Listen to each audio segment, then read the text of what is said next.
Pourquoi prend-on du poids? C'est la thématique de cette vidéo. Si tu es abonné à ma chaîne, cela signifie que tu aimerais perdre quelques kilos en trop.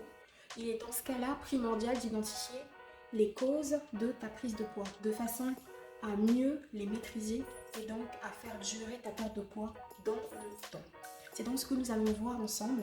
Je te recommande de rester scotché, de regarder la vidéo intégralement. Tu auras les réponses à tes questions. A tout de suite. Bonjour tout le monde, nous allons commencer avec les causes récurrentes de la prise de poids.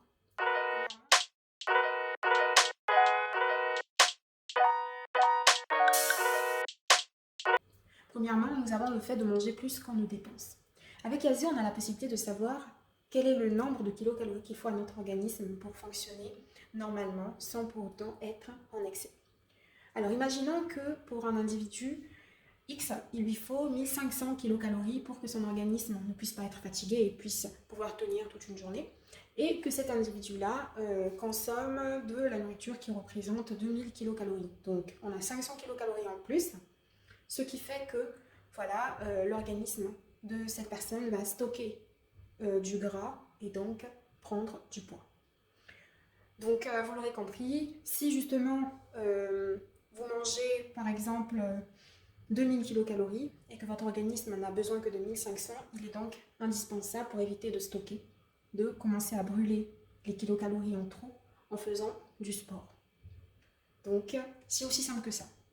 Faites juste en sorte de maîtriser le nombre de kilocalories dont votre organisme a besoin et de ne lui donner que ce dont il a besoin. Ou sinon, si justement vous avez une faim plus grande, cumulez alors votre alimentation avec du sport de façon à ne pas prendre du poids.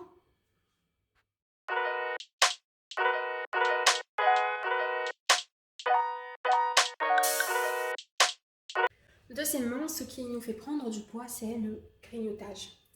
Le fait d'être inconscient du nombre de kilocalories qu'on consomme tout au long de la journée. Beaucoup de personnes en surpoids ont tendance à dire « je ne mange presque rien aux heures de repas, donc je ne comprends pas comment ça se fait que je grossis ». Sachez justement que même un bonbon, un biscuit, du pain, du chocolat possèdent également une valeur nutritive. Donc, c'est pas parce que vous ne vous serez pas assise pour manger consistant que cela signifie que vous n'avez rien mangé tout au long de la journée, non. Pour connaître justement ce qu'on a réellement consommé, on prend ce qu'on a mangé aux heures de repas habituelles et ce qu'on a grignoté à chaque heure pendant la journée. Et là, justement, beaucoup de personnes sont surprises de se rendre compte que finalement, elles mangent plus que nécessaire, plus que ce dont l'organisme a réellement besoin. Donc s'il vous plaît, mangeons aux heures de repas normales, de façon justement à être discipliné aussi dans notre régime alimentaire.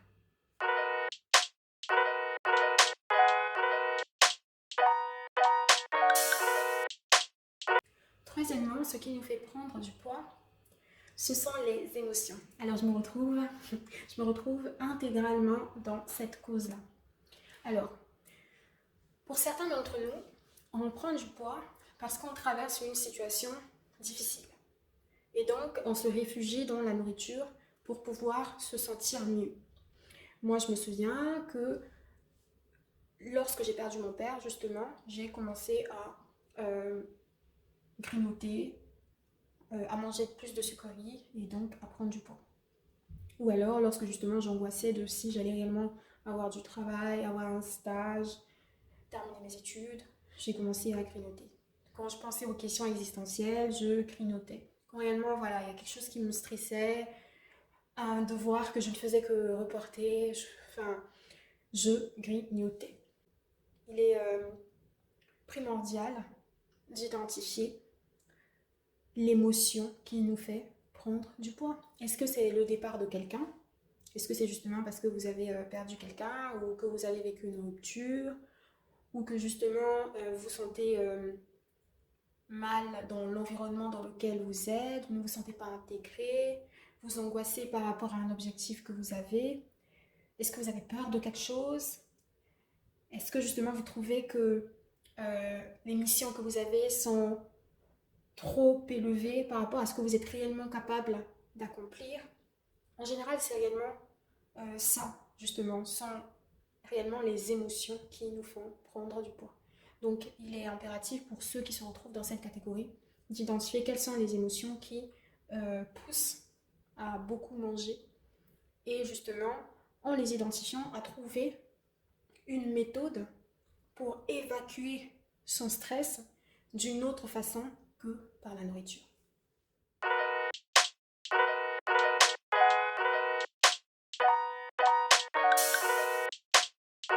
Quatrièmement, ce qui fait prendre également du poids, c'est le fait de ne pas savoir comment manger sainement, de ne pas connaître les bonnes proportions. Je me souviens que quand j'étais petite, on me servait des proportions d'adultes. Et donc, tout le primaire, j'étais dodue. Voilà. Et ça m'a suivi également durant mon adolescence. C'est-à-dire que je faisais le yo-yo parce que justement, tantôt je mangeais correctement et tantôt pas. Donc l'éducation alimentaire est également très très importante. Vous devez savoir combien vous pouvez vous servir en termes de légumes, comment vous pouvez vous servir en termes de viande, de poulet, de poisson. Pour chaque aliment, vous devez savoir qu'est-ce que vous pouvez manger exactement, quelle quantité. Ça, c'est important. Comment une assiette équilibrée doit être constituée pour ne pas être fatigué, pour ne plus ressentir la faim, pour ne plus avoir envie de manger plus ou de se resservir. Ça, c'est très important. Et pour cela, voilà, vous pouvez justement vous référer à la vidéo que j'ai faite récemment sur les 1 semaine dans mon assiette. Vous aurez justement la possibilité de voir comment je construis une assiette équilibrée. C'est très important. Si vous avez un enfant à charge, ne lui donnez absolument pas de grandes proportions parce que vous ne l'aidez pas. Donc, en tant que parent également, il est de votre ressort de commencer également à éduquer votre enfant sur la façon de se servir. Et pour vous-même, il est également nécessaire de commencer à prendre conscience des proportions que vous pouvez consommer pour chaque plat, pour chaque aliment. Donc n'oubliez pas, c'est aussi simple que ça. Une assiette équilibrée, c'est moitié légumes, quart protéines et quart féculents. Et justement, pour ceux qui sont desserts, c'est fruits ou alors un produit laitier.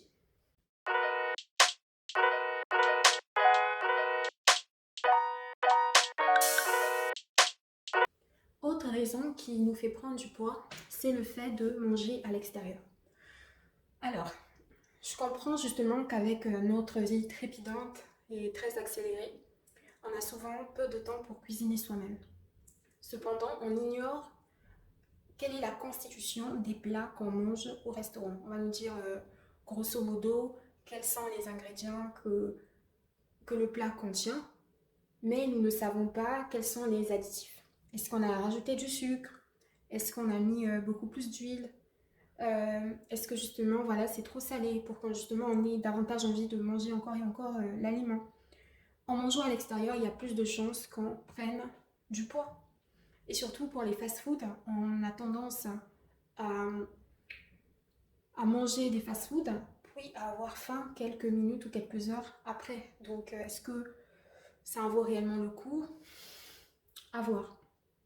Il est donc préférable, si justement vous souhaitez perdre du poids, de cuisiner le plus possible par vous-même, de façon à contrôler le gras, le sucré, le salé que vous mettez dans vos plats.